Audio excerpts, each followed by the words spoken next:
Prologue. You are listening at FameTV.info. Prologue. Something like this maybe.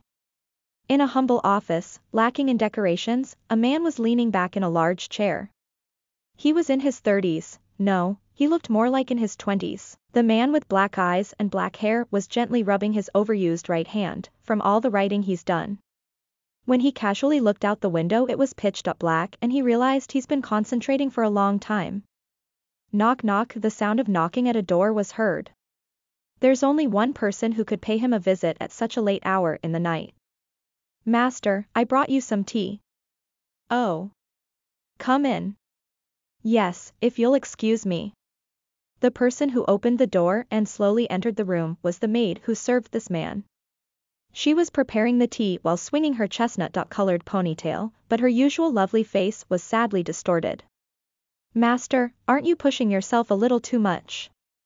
Because lately, you've been awake until very late in the night writing, everyone feels concerned. Tell everyone to stop worrying. I'm not overdoing it. But, thanks anyway. He slowly savors the black tea she prepared for him. I'm not overdoing it, but if I don't finish writing this, dying wouldn't make a good enough excuse. She silently stared at her master who was drinking his black tea while smiling. Her master, this man, was Zest, a first-rate royal mage of the great Grun Empire that reigns over the entire continent. He, who casted aside his Japanese name almost 100 years ago, was working on his final project. I'm afraid I'm not going to last much longer. I really must finish this final project no matter what. Because I made a promise, you know. While saying this with a lonely smile, he picked up the quill pen once again. The girl lowered her head softly and left the room so as not to disturb her master.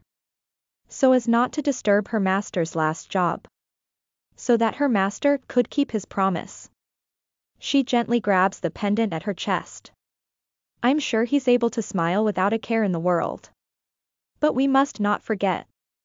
Our clan has a debt towards him that could never ever be paid. Even if the entire continent turns out to be his enemy, we must never betray this person. She returned to the antechamber, clutching the pendant that was passed down to her, a woman of the clan who grew up along with these words. Grandfather, if I want him to stop working on this final project, does it count as betrayal? But even so, I wish for this person to continue living. The final project of a first-class royal mage of the Grun Empire, Zest's final work. It is a record of the battles and conflicts spanning over his 100 years. It's a job to convey a message to posterity, concluding a history of turbulence and agitation, the circumstances leading to the empire taking over the entire continent.